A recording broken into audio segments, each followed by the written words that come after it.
Hi there, I'm Claire McDonnell Dom, and this is a Family Health Lab. In today's conversation, I'm talking with Dom D'Agostino, professor, scientist, researcher, and host of the Metabolic Health Summit. Dom is one of the pioneers of ketogenic diet therapy. Prolific in his science research, talks, podcasts, lectures, and a TED Talk at over 1 million views. Listen in as Dom explains how ketones improve health across diverse cancers, diseases, mental ill health, as well as ADHD and autism. You're listening to the Family Health Lab. Healthy parents, healthy kids. Hi there, Dom. Thank you so much for joining me from Florida. My pleasure. Thanks for having me. It's been a very, very busy few weeks for you. You're recovering from the Metabolic Health Summit. It looked awesome. My husband Justin's been lucky enough to go in the past and meet you and the team. But so how was it? What were some of the highlights? Well, we had it in Florida. That was a big highlight for us because typically it's been in California, so it's pretty close to home. We have a variety of speakers from academic scientists to clinicians, and we have several different tracks, including a neuroscience track, and we have a cancer track, metabolic psychiatry track, metabolic disorders track, and we also have a human optimization sort of track. So we have speakers in all those different categories, and yeah, it's just it's hard to take it all in, and sometimes you can't during the event because we have speakers speaking in different parts of the conference. So I was hosting it and just had the opportunity to haven't even actually seen all the talks yet, but just because I was hosting one while another one was going on. But we're an organization that has ACCME accreditation, so we are trying to develop a platform to train clinicians in various metabolic therapies, and that's the real emphasis that we're trying to do is create an educational platform so we can train medical practitioners to learn this and then implement it in patients.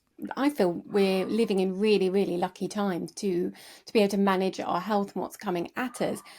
Compare this to 10, 12 years ago when I was looking at ketogenic diets.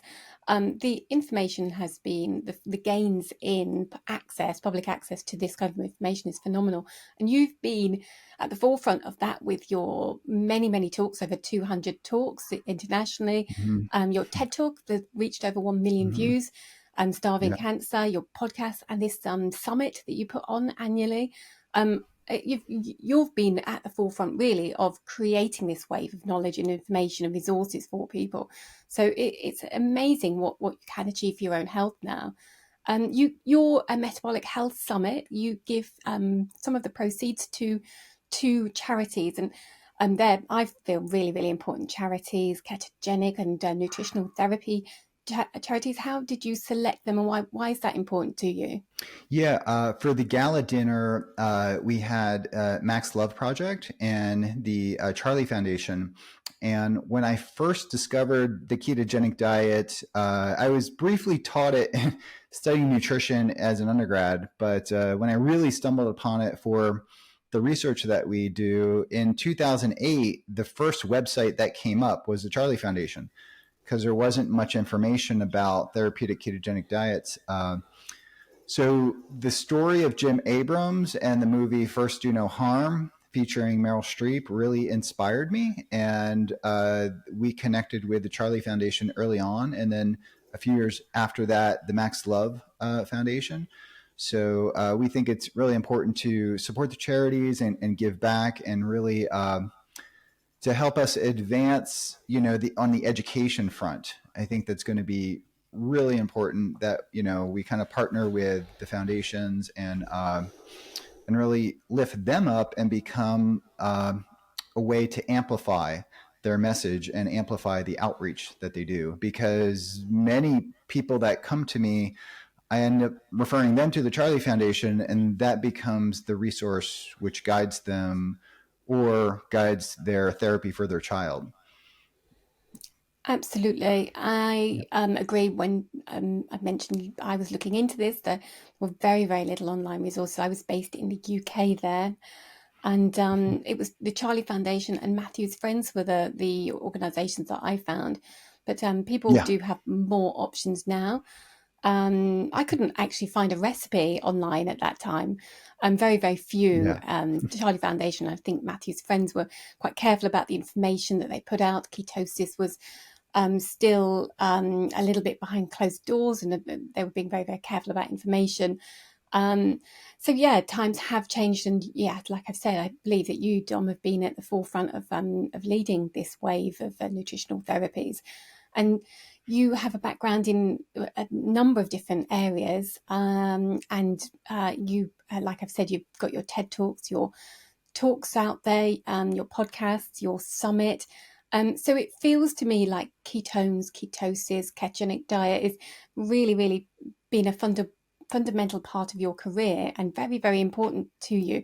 So why do you feel that this a new nutritional therapy, a diet, is so important to get out there in the world? Well, when I started studying the ketogenic diet, there was emerging research on it for epilepsy and also cancer. So we partnered with Thomas Seyfried from Boston College, and we started some cancer research. In addition to that, I think it's important to recognize that at that time, and I got to look at the date. So in 2010, like 15 years ago, there were only maybe a half dozen clinical trials registered on clinicaltrials.gov. I researched this for a talk I gave on Monday. There's now 498 registered clinical trials if you type in ketogenic diet. So the amount of research is really expanding. And in 2023, I think there was about 700 peer-reviewed publications. So I'm very excited about the use of dietary therapies and metabolic-based therapies, which could also be different metabolic-based drugs that we studied in the lab that could enhance, and also supplementation in the form of anything from MCT oil to exogenous ketones in the form of ketone esters and ketone electrolyte salts. We study them as a means to further enhance and augment the ketogenic diet, and they can be really helpful. Most dietitians now are advancing their use of the ketogenic diet and incorporating these various supplementation protocols in there. And we've learned over the years that the ketogenic diet doesn't necessarily have to be as strict as the 4-to-1 ratio that we thought, for pediatric epilepsy, for example. I look through as many clinical trials as possible, and it seems like most people are doing like a modified Atkins or a 2-to-1 ketogenic diet. For seizure disorders, 4-to-1 or 3-to-1 is kind of common, but a more liberal ketogenic diet with higher protein seems to be sort of the trend. And in about 20% of the ketogenic diet studies, they were also using some form of ketone supplementation, and that could be an ester, a ketone salt, or MCT, 20 to 30%. So, but I think what's really expanding is the applications of the ketogenic diet, and that's really remarkable. And there's at least 3 dozen, applications, and maybe even up to 40 or 50 different applications of the ketogenic diet. And you cover lots of those applications with the Metabolic Health Summit. And as you've said, those talks are online and people can access those and go back and dip into what particularly interests them, because you mentioned the 4 streams or 4 tracks, and people come at this for different approaches. But yeah, there's a lot going on, this kind of mushroom effect with this diet that you and others in the field have been pushing for a number of years and working hard, and now we're I think reaping the benefits of all of that over a decade of hard work. And it's really exciting. You mentioned exogenous ketones, and from there's different ways of approaching ketosis. And from my my position as a nutritionist, I work with people on their diets, and I'm very much into real food approach and ketosis if you need it. But getting there and getting lower carb, you can see lots and lots of benefits, particularly with real foods. But I am very interested in this exogenous ketones and the applications that they might be useful for. So in terms of neurological conditions, or perhaps an older cohort, Alzheimer's and different trials, there may be particular benefits with having this support to adjust your diet, not just having to only rely on food changes. Is that right? Is that where you see those the most benefits there? Yeah, there's a lot of clinical trials developing with exogenous ketones. I was just on clinicaltrials.gov. There are 147 registered clinical trials on ketone supplementation. That's actually a really big spike up. And I think a lot of clinicians and people wanting to run clinical trials kind of want to take a little bit of an easier approach. And I think that can be good in some cases and maybe not so good in other cases. But I've always kind of visioned exogenous ketones as a way to enhance the ketogenic diet. But as you point out, some people are unwilling or unable to follow a ketogenic diet. And I think being that these are a natural metabolite that the body makes, I think it's a more it's an approach that's more in line with metabolic therapy, that's more natural. So current applications include, and this is right off clinicaltrials.gov, Alzheimer's disease, Parkinson's, concussion, type 1 diabetes, type 2 diabetes. Yep, there's one. Exercise, there's quite a few exercise studies, cardiovascular function, migraine prevention, alcohol withdrawal syndrome. Like, I mean, these are applications that I never would have thought of like 10 years ago. And we have a number of trials on there, one for CNS oxygen toxicity, one for Angelman syndrome. So, and I think there's also 705 studies if you type in medium chain triglyceride dose, and they're being used. MCTs are, have been around for a long time. And I think if people want to experiment with like boosting their ketones, MCTs are a good entry point. That can be incorporated into the diet. For example, you could just take a generic low carb diet and add a tablespoon or two of MCT to each meal, and that would actually elevate your ketones into close to the therapeutic range. And by elevating ketones, you do get a therapeutic effect, from that. So that could be beneficial. With ketosis and ketones and ketogenic diet, we're talking about changing the way our body is fueled. And it can take the body a little bit of time and perhaps even some support, like you're saying with MCT or different supplements to achieve and then sustain that. And it's different for all of us. So you have a background in neuroscience, pharmacology, nutrition, and physiology. It's quite an interesting background. You've worked with extreme environments, NASA with astronauts, with the Navy SEALs. You're also a weightlifting. You hold world titles in weightlifting. Always been into these extremes. You're still lifting though, I believe. Yeah, I've always done it recreationally. Yeah, so it's always been. It's kind of like my form of therapy, I guess. In academia, it can get pretty stressful at times. So when you're in a lab or behind a desk all day, working out is, You do seem to like these extremes and putting yourself out there. And have you always been like that? Yeah, my mom always says I jump on kicks. So whatever I immerse myself in like whatever I'm doing. And I think really that's how we learn, when we just, give it everything we got if we're going to choose something. And, I did that with my PhD. It's just, I worked, 16-hour days in the lab and just running experiments all day. And I didn't do anything else. I didn't go out with friends. I didn't go out to, I sacrificed. And that was my personality, I think, at the time. And not so much now, but I try to live a little bit more balanced life now. But I do think I've always, in the last 15, 20 years, prioritized education outreach with our lab, because a lot of the things that we study, like these dietary therapies, are translatable and they're actionable. And we started seeing results, and we realized that this was important information to get out. So, and podcasts like yours really allow us and give us that platform that we're very thankful that we can do that. Thank you. I'm very grateful, and I'd like to say this for the work of you and the other early pioneers, because I really feel like not only can the public access these resources and make decisions and support their own health in a different way, but it's personally benefited my family. So, and friends Mhm. that we have in the epilepsy community as well. So I'm very, very grateful for those hours in the Yeah. lab. Yeah. You mentioned your mum there, and it reminds me that in the past I saw her comment. You're making a comment about foods and snacks, and I think a discussion came up about Pop-Tarts, and she popped a comment on Facebook saying you never ate Pop-Tarts growing up. So what kind of food? Was food a big part of your family culture? Now it's a big part of your work and your life, Yeah. really. But what was it like growing up?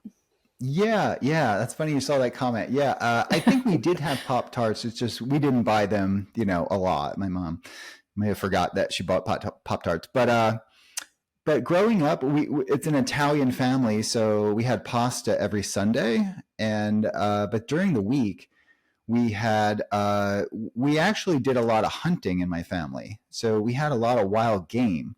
So we had at any given season we would have up to 10 deer.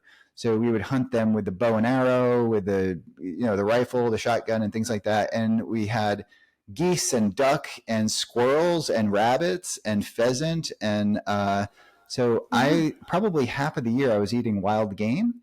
So we ate a lot of meat, a lot of stews, a lot of, kind of the typical, but I also worked on a potato farm. So we ate lots of potatoes, lots of pasta, lots of bread, but pretty standard, like American diet that was pretty heavy or even heavier on the carbs than normal because pasta was just part of the Italian cuisine. And, that was part of our dinners pretty much many nights, not just the Sunday. Sunday was just like all pasta and maybe like some meatballs, but during the week it was pretty carb heavy.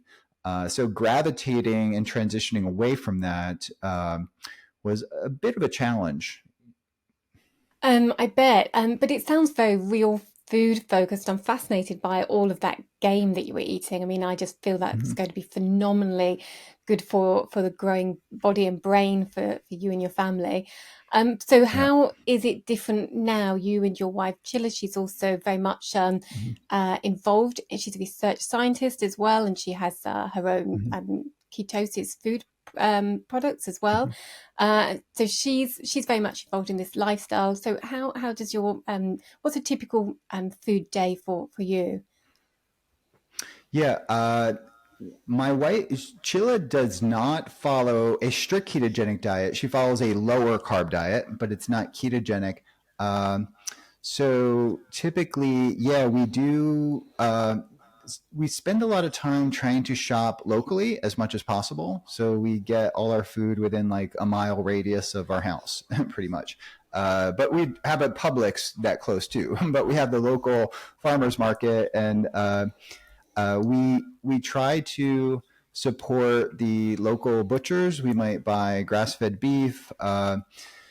We we have our neighbors. We don't have chickens. We have cows, and we have sheep, and we have dogs, and we have alligators in our lake, and we have a lot of things around here. We have wild hogs, so sometimes we'll eat that running around the property. But generally, we had chickens, but our coyotes got the chickens because we have a lot of coyotes around here. But our neighbors supply us with fresh farm raised eggs. But our staples are uh, beef, fish, a lot of fish, chicken, turkey. We eat a lot of turkey. Um, and I eat a lot of eggs, but my wife not so much. But she likes to bake a little bit more. So she's always experimenting with different types of low carb baking. She is Hungarian, so tonight we had goulash, but maybe Mm. like a little bit of a lower carb goulash. So we had like not as heavy on the potatoes and the other things, and but some carrots and a few vegetables in it. So yeah, she tends to at least once or twice a week cook like traditional Hungarian cuisine, and I enjoy that. There's a variety of different Hungarian dishes that she can modify for me to be lower carb. It sounds delicious. It Yep. sounds like a lot of varieties. Well, more variety than I feel Yeah. that Yeah. most of us are getting. Keto or non-keto standard diet. We're stuck with the same five meats and seafoods and same repetitive vegetables. It's very, very generic, unless you can Yeah. break out of it and support those farmers markets and access directly via farmers different types of flavors and varieties of foods. So yeah, it Yeah. sounds delicious. And goulash I haven't had since I was in Prague a few years ago. Yeah. Really Hmm. enjoyed that. Hmm. So go back to ketosis and the ketogenic diet. We've kind of touched on how it's different and the applications. There's so many applications. Beforehand, we were looking very much at the same applications, and they were very exciting for epilepsy, seizure control, and cancers and different specific syndromes. One of Yeah. you've mentioned Angelman's, and there's Dravet and a few other particular syndromes. But now the field's just blown wide open, and we're talking neurology, we're talking mental health and psychiatry. But what are the underlying pathways? And I think what's interesting is what's coming out, I feel, is that the work within the epilepsy field over the last 30 years has really forged this pathway into these different disciplines. And the underlying Yeah. mechanisms are very, very similar. The things that may be causing these different disorders in the brain and their treatments might have similarities. So is that your experience? And could you talk a little bit about the pathways, the underlying pathways that are emerging for how ketosis Hmm. works and how it's so effective? Sure. Yeah. And I think that's why it works for so many different, disorders. And briefly, I just, epilepsy, Alzheimer's disease, Parkinson's, cancer, muscle wasting, weight loss, type 2 diabetes, but polycystic ovary syndrome. We're studying Kabuki syndrome, different inborn errors of metabolism, um, obstructive sleep apnea. There's a trial on that. Non-alcoholic fatty liver disease, traumatic brain injury, COVID. There's 7 clinical trials right now on COVID, and I think 2 of them are for long COVID. But one that I want to talk about that I think touches on this is psychiatric disorders. So that could include there's 29 clinical trials on psychiatric disorders, and that includes schizophrenia, bipolar disorder, anxiety, depression, also a few on anorexia. So actually the psychiatric disorder that kills more people than any other disorder is anorexia. I didn't know that until I started. I have a colleague of mine at the university. Her background is eating disorders, and she studies anorexia. So the lowest percentage have the anorexia, but it's the deadliest, which I only yeah, recently realized as well. It's shocking statistics, really scary. yeah. Yeah, and there's I noticed it came to my attention because I was looking at government funding and saw that there was quite a bit, and even in the Department of Defense Congressionally Directed Medical Research Program, which I'm a reviewer for those grants, that there was, it seemed like quite a bit of funding, and then I realized or was come to be aware that that was one of the deadliest psychiatric disorders. So, for example, for bipolar disorder, patients are often put on anti-epileptic drugs, and they're used to control that and that disorder, or manage the symptoms. So, ketogenic diet therapies work by virtue of changing our metabolic physiology, and that changes our brain energy metabolism in a favorable way that also alters our neurotransmitter systems and helps to bring homeostasis back to energy dysregulation in the brain. In particular, some of the things that we studied are the glutamate to GABA ratio goes down. So glutamic GAD 65 and 67 are enzymes that are activated, and they convert more glutamate to GABA. And that has been shown in not only the ketogenic diet, but with exogenous ketone, tends to produce a situation where you get more conversion of a hyperexcitatory neurotransmitter to a more calming, stabilizing GABA. gamma aminobutyric acid, which is the neurotransmitter. So there's that, and balancing glucose, suppressing insulin, changing. Probably less research supporting this, but there's a lot of research pointing in that direction, that when we change our systemic physiology and elevate ketones, the ketones have an anti-inflammatory effect. And a lot of data, in particular the last 2 years, have shown that a biomarker, high sensitivity C-reactive protein, when hsCRP is high, that correlates with depression, it correlates with epilepsy. Even when you have a seizure, inflammation goes up in the brain. And ketogenic metabolic therapies tend to, and I've seen this in myself too, tend to reduce inflammation. And maybe that could be at the level of the gut. It could be at the level of circulating ketones, impacting different signaling mechanisms. But so you have a neuroprotective anti-inflammatory effects, and then we're studying epigenetic effects. This is more like cutting edge sort of research with different specific disorders. Kabuki, it's my PhD student's project, is beta hydroxybutyrate epigenetic regulation. It's called beta hydroxybutyrylation. That's like her PhD project that she's working on. So there's that. And what my background, my first stumbled upon ketogenic therapies showing that there's a reduction in oxidative stress. So I was funded by the military to look at very high levels of oxygen that could trigger a seizure. And while putting ketones onto different types of neurons in brain slices, we saw a decrease in oxidative stress. And that was the thing that motivated me. I reached out to a researcher at Barrow Neurological Institute, Dr. Jong, and because he had written some books on this, and he encouraged me to actually, try therapeutic ketosis for oxygen toxicity. This is back well over 15 years ago. And then that got me down that path. But it was an early observation showing that oxidative stress goes down in ketosis. And that was a unique observation that we saw. But I think all these mechanisms are coming into play with epilepsy, and then have parallels with psychiatric disorders like bipolar, schizophrenia, and depression.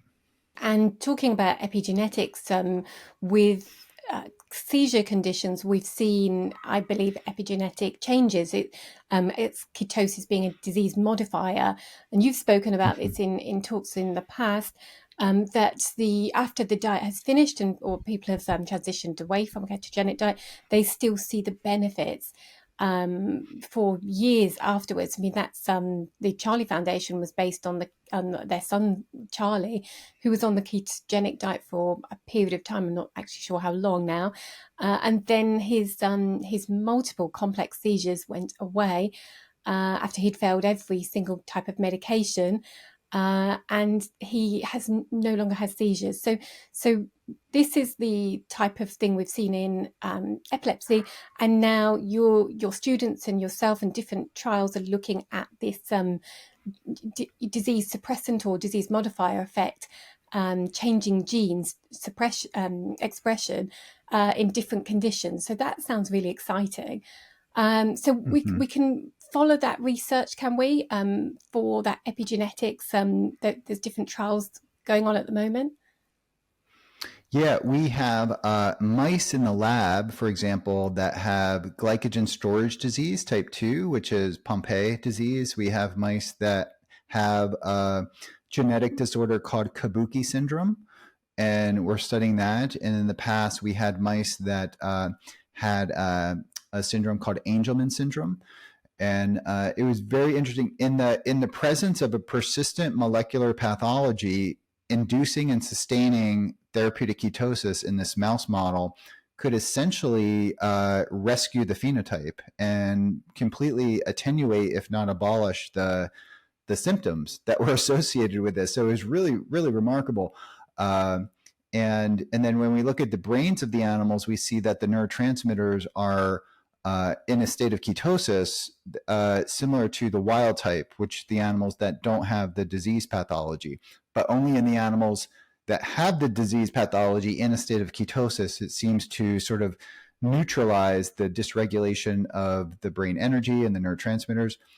So we saw like many remarkable effects, and we also studied cancer too. And cancer models are a little bit more tricky. Cancer models are they're informative, but not always predictive. However, seizure models are informative and historically very predictive, meaning that the anti-epilepsy drugs that work for particular disorders tend to, if they have an anti-seizure effect, that translates really well to their use in humans.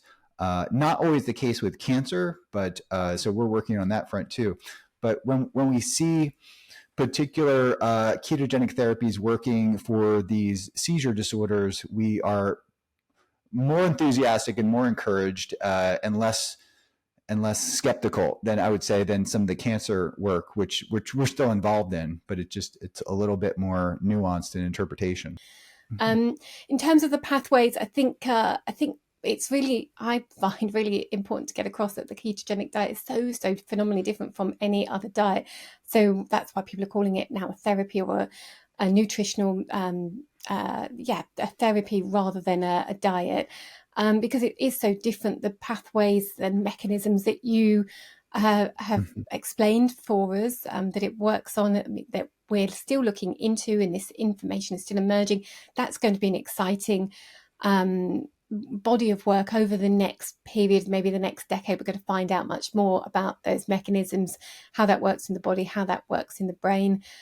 People are talking about, as you say, the neurotransmitters, the effects on the brain. The increased energy production is quite exciting. And nutritional deficiencies, ketogenic diet can have an impact on those as well, perhaps particularly going to be particularly informative around psychiatric disorders that can be caused by nutritional deficiencies, inflammation, oxidative stress. We haven't touched on insulin resistance, and I'm quite excited by this. I keep hearing a lot of information about insulin resistance and the ketogenic diet. Would you say that's an important part of this puzzle, is the insulin resistance and how ketogenic diet can impact on that? Yeah, absolutely. So the ketogenic diet lowers blood glucose and it lowers insulin, and that's actually how we make ketones, right? Just by lowering blood glucose. So it enhances insulin sensitivity and can reduce circulating levels of insulin, but this in turn can, reverse essentially insulin sensitivity.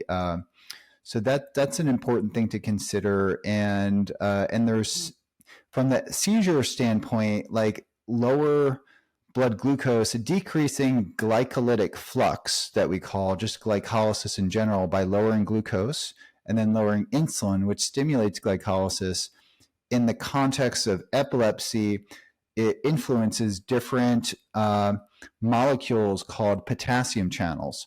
So potassium channels can, in this context of low glucose and low insulin, can stay open longer, and this tends to quiet neurons. We call that hyperpolarization. So it reduces the excitability of certain neurons and has an anti-seizure effect through some of the potassium channels. And that's something that we looked at.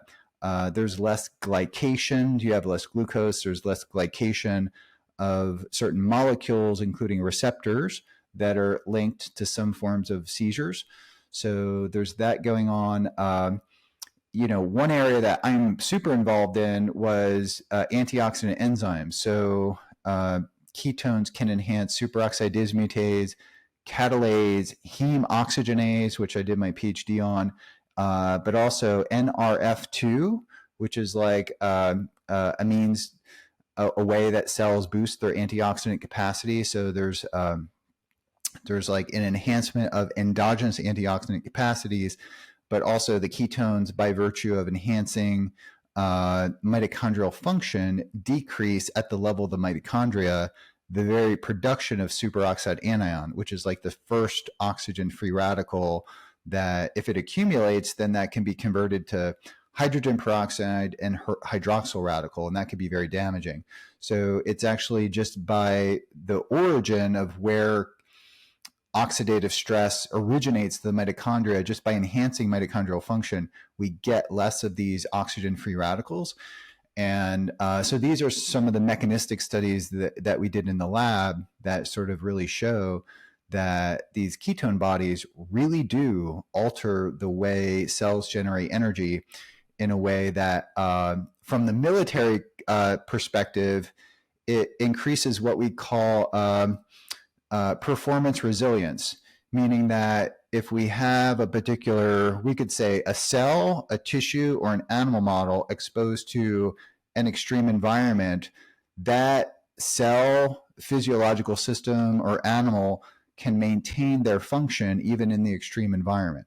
And when those things are running on ketones, then that creates a scenario that gives them resilience.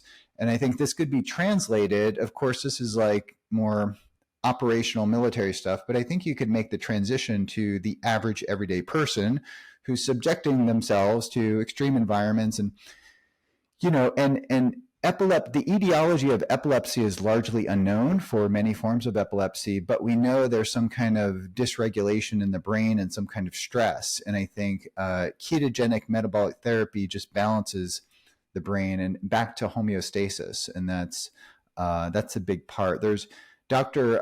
Susan Massino did a lot of work on adenosine as sort of a molecule that really regulates homeostasis. And another pathway I didn't talk about was adenosine A1 receptor signaling. So we've had at least 4 or 5 publications that ketones are working through adenosine A1 receptor signaling. And this dates back to earlier work we did on metabolomics, showing that adenosine was like 2 or 3 times higher in animals that were in a state of ketosis. And adenosine has a vasodilation effect. It improves brain blood flow, has a lot of interesting properties, in addition to hitting the receptor. So that's another mechanism that we're really interested in as far as the anti-seizure effects. There's a lot going on. It's Yeah. it's really hard. You're a scientist and a professor, and you're looking into all of this research. So for the layperson, it's really hard. But I'm really excited talking to different people and different researchers around the world. I was talking to Professor Zoltan Sarnyai a little while ago, from working with the Bazooki Foundation. And what's really interesting is that a lot of these ketogenic trials and these research and these clinical trials now are looking at these underlying mechanisms in detail. So that's where I feel that more information will come out and will tell us more about the disease pathways, as well as how the ketogenic diet works on dampening down those or calming down those effects. There's an interesting study that is coming out of the Carrick Institute, which isn't far from you, I believe, and that's on using CO2 dilution to inhale that dilution, I think at a rate of around 5%, to change the brain acidity to stop a seizure that's underway, or to prevent one that's about to occur. And that's interesting. I think that will tell us again a little bit more about the epilepsy pathway, the Seizure Rescue Breath research that's going on. I think that will fit into and give us a little bit more information again about what triggers a seizure, and that maybe oxidative stress or change in pH and acidity. And so that, I think that's going to be interesting. It all starts kind of plugging in, doesn't it, and fitting together. I was talking to Dr. Georgia Eid recently, and she was she's very much interested in all of these different mechanisms, and talking about insulin resistance, particularly as though it's going to be an interesting one as this research starts to kind of come forward, because we've got potential there maybe for prevention of these chronic diseases, but metabolic diseases, but also the psychiatric ones that you mentioned earlier that are helped and relieved or supported by ketogenic diet. So I think we're in exciting times, and there's a lot to follow, and there's a lot of work to be done. And so insulin resistance, I guess, is one that I think maybe has a lot of significance around prevention, which excites me. I think Susan Kraft comes to mind as proposing this idea of insulin resistance, like type 3 diabetes, insulin resistance in the brain. And that she coined that term type 3 diabetes back in 2011, 10 or 11. So I think there's some parallels there with psychiatric disorders. And I know Dr. Iain Campbell just had a new review that he published on this idea that with bipolar disorder, there's a hyperglycolysis associated. So there's mitochondrial, an impairment of glucose oxidation at the level of the mitochondria.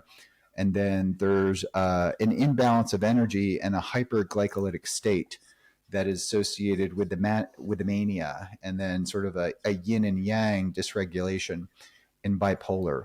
So, but the root cause, I think the etiology and the bottleneck that we don't know of with glucose oxidation would, in my opinion, be pyruvate dehydrogenase complex, and that's regulated by insulin. So insulin deficiency would impair that glucose oxidation. And so, yeah, I think there's a lot of, it's going to be hard to tease out the mechanisms, but there's a lot of things pointing into that direction, as you suggest, with insulin resistance being like the root cause. And I just actually interviewed Dr. Georgia E. today. We did a Q&A on the Metabolic link platform. So, and we touched upon some of those subjects, and I just finished her book too, which is fantastic. Yes, I'm in it. I'm in the beginning. So yes, it is a good read, definitely. One to get a hold of. Right. Mm-hmm. So we're geeking out on the same books. Yes. Yeah, and there's, I mean, like we're saying, like you're telling us, there's just so many different pathways, and people come at this from very, very different angles, from their own particular health perspective or family situation or research interest. But there is a lot to geek out on. Something we've not touched on is the new wave of research around psychiatry, mental health disorders is fascinating. And do you think that kind of leads us more into the other areas of neurology, like ADHD, autism? What are your thoughts? Have you read anything interesting on those type of topics? Yeah, I think metabolic psychiatry will continue to expand, especially the Bazooki Foundation. They're funding a number of clinical trials and also some mechanistic work. But disorders like autism, really the root cause is mitochondrial. I mean, many people kind of believe that there's a metabolic mitochondrial origin for autism. And I think it's more difficult to run clinical trials, I think, with kids that have autism, because there's a spectrum of the situation of the disorder. And but I think as there's case reports that are very compelling that ketogenic diet therapies can be, very helpful. I do think that's where supplements come along too. And I've gotten quite a few emails from, if I use anecdotal reports from parents, that simply removing processed food and removing garbage from the diet makes a big impact on their behavior. But so typically what happens, like the parents start a ketogenic diet for weight loss or diabetes or something, and then they convince the children to do it, and they see better scores on their test grades. They see better behavior. Many of them email me. They'll email me their report cards before and after my child went low carb, or they say ketogenic, but it's more like when they tell me what they eat, it's very, very low carb, but not like a clinical ketogenic diet. But just going from processed food diet with sugar-laden drinks and removing that and transitioning just to a whole food diet that's much less carbohydrates, half the carbohydrates, maybe even a third of the original diet of carbohydrates, but higher in protein and healthy fats, that can make a world of a difference in the child's behavior. And I think that's a really important message, that, we're not even talking about a ketogenic diet here. We're just talking about improving the nutrition by getting the garbage out. And that's the low-hanging fruit that I think we need to pay attention to first. But it really starts like in the grocery store. It starts in what's in the house. Whatever's in the house is what the kids are going to eat, right? And and that's what I kind of, when I talk to parents, it's like, well, what food do you have in your house? And it's like, no, this has to be, the family has to be all in on this for it to work. And I think doesn't really come across as like something that's tremendously obvious, but I think they realize it once they, especially with kids, because they're not going to go out to the supermarket and buy food, right? They're just going to eat whatever mom and dad buy, right? So, and it starts there, and then not that I could say that I didn't eat junk food. I mean, we did from time to time, but those early experiences we have with food are going to be in making the right choices and stuff are going to carry over in the adult life. So it's really my mom always cooked dinner. Like it's like always had me breakfast in the morning and stuff like that. And I think that's really important because not a lot of kids have that, option, unfortunately. No, times have definitely changed food-wise, but Yeah. that really spoke to me because I was just talking to a family yesterday, and they were where they're struggling with their diet changes, wanting for autism, wanting to go much lower carbohydrate, going towards real food. Their sticking point at the moment is the breakfast. And we were delving into that in detail yesterday, what's happening. And they've seen, by the way, really great improvements. Their son is now more vocal. They have to Mm-hmm. normally have to prompt him a great deal before he'll speak at all or respond to anything. And now his EA, his and his teacher have noticed, and his family have noticed that he's answering a question, with a one-word response, but he's making that his communication has gone up by several levels just by making the Yeah. changes that exactly you've just described.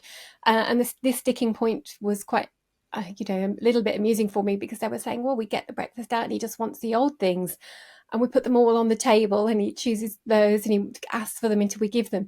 Like, what if they weren't on the table? What if they weren't in the house? That's Yeah. what's happened with his lunch, his dinner, his lunch he takes to school. They've changed up all of his snacks. They've done a lot of the hard yards, and it's just this confusion over why is that on the table? Oh, it's because we're still eating it in front of him, with him, and telling him he's not to. So it's very much all of you in it together to make, and then you all reap the rewards. The amounts of people who've come at it from the other angle. You said about the weight loss, the parents kind of coming at it from that point, but I've had people who've changed the child's diet realize they've all got to go in, all got to remove those, the snacks and the chips and the sweet breakfast spreads. They've all gone, and the parents have then said, oh, my skin's better, my sleep is better, my Yeah. brain fog's better, my weight started correcting itself. So yeah, but definitely in terms of how to make the change and make them sustainable, you all have to buy in and all have to act together as a family and make the house a safe zone, really. Yeah. And I think, I've had this conversation. Sometimes parents think they're depriving their kids if they don't give them these foods, and they'll go off the rails if they don't. But I really think it's doing a disservice, especially if you have a special needs child that has autism, just to have, and the parents will sometimes say, well, my child will not eat ketogenic food. They're very, very picky because their disorder lends them to being more picky with food, with smells and taste and texture and things like that. So they gravitate towards pancakes, or one child was just eating whipped cream, or there's different, and it must be really hard for the parent to then, once that child is exposed to that food, to be able to take that away when they're screaming for it.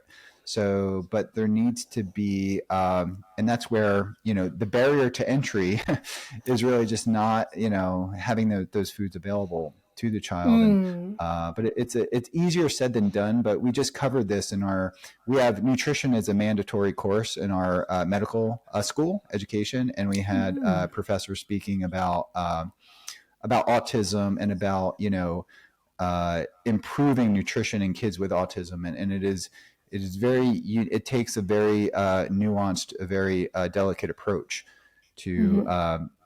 you know getting kids to transition away from certain foods, and there's an art and a science to it, I would say.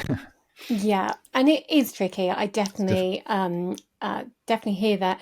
And we've had breakthroughs in the UK. We worked with a special education needs school, and the breakthroughs with different children. That, as you mentioned earlier, the spectrum is just so wide. It's just hugely wide open. Yeah. So the breakthrough with a couple of the children, it was a very, very small school, were that they ate our real foods every single day, and they put one boy was eating 2 packs of biscuits every day called custard creams. They're like sandwiches of biscuits with this kind of creamy icing inside, and he'd have 2 full packs of that for breakfast, and that began his day. And then it was all quite repetitive and all very, very highly processed, as the majority of them were. So they stuck with our breakfast, lunch, dinner and snacks for a week, and the up level in their energy, their mood, their engagement. We had one boy singing in the morning. He has no lessons planned for him for the first 2 hours because he's normally has his hoodie over his eyes and he wouldn't communicate. It was very grumpy and rude. But yeah, he was found singing and cleaning the common room the staff were just jumping up and down because they'd never seen him alert in the morning. And then another child, his big breakthrough, and his mum was just delighted, was that he talked about food for the first time in a long time, and he asked to bring some food home and show his mum, and he tried some of it with a little teaspoon. That for him was an enormous breakthrough. So I'm definitely, that these families do have challenges, and the earlier we start this, the better. But I do see amazing breakthroughs with the boy I was just referring to, that I was talking to the family yesterday. They were thinking that nothing would change. He was just too entrenched in his very, very specific tastes and textures, and also the branding of food as well. But he's now searching for these new foods, and he's looking for it, and he's really adapted to several different tastes, and he's not noticing so much that they've removed a lot of the processed foods that he was on. So it can be done. You can make gains whatever level they're at. I was reading a couple of research trials or studies looking into autism, and one was a Swedish study, one was in America and California, and both of those showed that the area you live in, the neighborhood you're born into, the socio-economic factors make a difference on your autism, your risk level, whether you're likely to express autism, and then also the severity. So in California, wealthy families are reporting less autism, and the severity, if they have it, the symptoms and the behaviours are at lower levels. And that seems to be a really booking the trend with autism. As you know, the diagnoses are going up, but some wealthy areas that's not the case. And the big, huge, large-scale study in Sweden showed that very much the more deprived area in terms of employment opportunities, family income, family education, you're more likely to have a child with autism. I've forgotten the percentage off the top of my head, but it was interesting because environment is seeming to have a big factor. We haven't got the data or the evidence, but food is a big part of that environment. So it's interesting what's happening. You mentioned in one of your talks, I believe, that there's a big difference between a ketogenic diet and an internet ketogenic diet.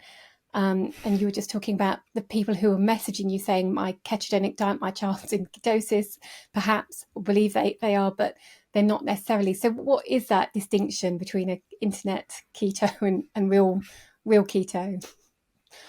Yeah, well, a clinical ketogenic diet is very calculated macronutrient ratios, right? And that could be 4-to-1, 3-to-1, 2-to-1, modified Atkins. So in that way, a ketogenic diet is a unique diet in that it's defined by an objective biomarker. So a clinical ketogenic diet is a prescription strength, if you want to use that term. It's a prescription strength diet that dramatically changes your metabolic physiology, and that changes your brain energy and brain neuropharmacology. A low-carb diet, you can achieve a lot of benefits from a low-carb diet, but in most internet ketogenic diets are typically advocating for like less than 50 grams of carbs. But some of the foods and some of the more, snack type foods that I have tested quite a bit of keto foods that you'll find on the shelves in markets, like keto cereals and bars and things like that, wearing a continuous glucose monitor, and also like measuring, my ketone levels with different devices like Keto Mojo. And I could tell you the large majority of ketogenic foods that are being marketed as ketogenic foods are not ketogenic. So that's why it's really important to stick with whole foods, and whenever you can, of course. and to get the calculations right if you're going to use this as a medical therapy.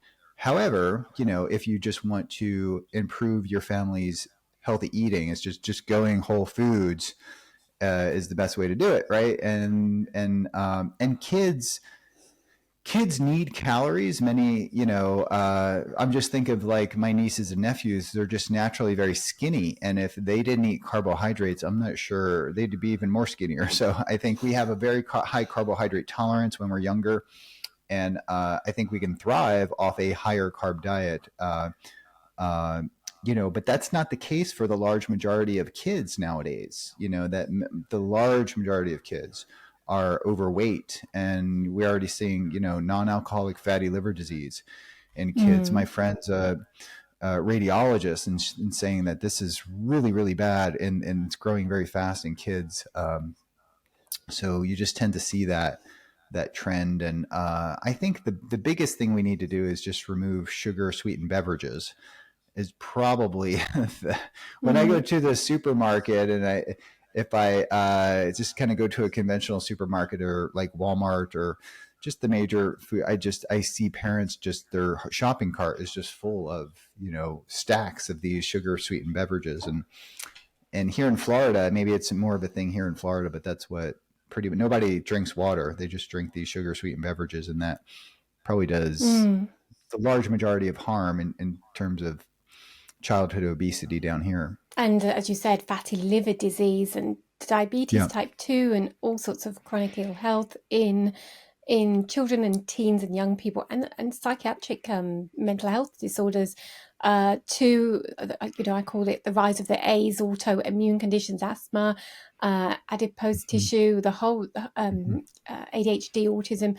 That children and teens and young people are really, really bearing the brunt of this. And, getting back to low-hanging fruit, it's a really great place to start is if you've got sweet drinks, particularly with fructose, that's the first to go. And that's what, as a nutritionist, that I usually would start with. It's really great to hear and when I speak with a family when they tell me their child just drinks water. It's quite rare now, but it's quite a relief, because that's it's quite tricky for you to transition off that as a child. But yeah, and then cleaning up the diet, the other low hanging fruit, changing snacks, and then moving more and more towards real food. And then if you have a diagnosis or condition or to reverse or treat or manage, then we can get more into these protocols. But definitely a huge fan and an advocate of ketogenic diets, but it comes with a bit of a caveat that children and breastfeeding and pregnant women, and when you're trying to conceive, radical changes to your calorie intake. At certain points you do need those calories, and it's not a good time to make a drastic switch. Especially if you don't need to, if you can get the wins by cleaning up your diet, which a lot of us can. So I think that's a really good point. And just finally to close, what would you like people to know about? And I think you've covered a lot of it really with that kind of very sensible advice. But what would you like families to know about ketogenic diet, about either the research or how to investigate if they're thinking of trying it for themselves? Ketogenic dietary therapies have a wide range of applications, from weight loss to, treating type 2 diabetes to treating seizures, of course, and also, not just psychiatric disorders, but I also think childhood behavior and health, and even things like ADHD. I think a lot I spent years working in special education as an assistant teacher when I was in college, and my brother and sister-in-law are special education teachers. So, and I just remember thinking that and I wasn't even studying ketogenic diets at that time, but I was thinking that if we could just improve their nutrition, all of these children would not have to go to the nurse to get their dose of Ritalin or Adderall. Like, not all. I mean, there's a time and a place for that medication, but I think we could dramatically. I think we're over medicating a lot of our childs with these stimulants, and I think that if we just improve nutrition, we could largely reduce, or completely eliminate the use of these medications, which I do think is problematic. And also, being a professor at the medical college and in graduate school, I think people also use some of these stimulant medications for learning and for just being able to study like all night. And I think proper nutrition too could also translate to high school and to college, and those early nutritional practices will carry over and make them a better student. And many students have reached out to me and said they got off Adderall because they're using a ketone supplement. So I had a couple students tell me that, or they just improved their diet and they went keto. They started intermittent fasting and their mind is clear. They can focus. So I tend to get quite a few emails about that, even from the students that I teach. That's interesting. It reminds me of a comment that you made, I think, in a podcast where your wife, Cilla, who's a researcher that I mentioned, she noticed that the ketosis, or perhaps a supplement, had a calming effect on animals, that she noted their behavior was different.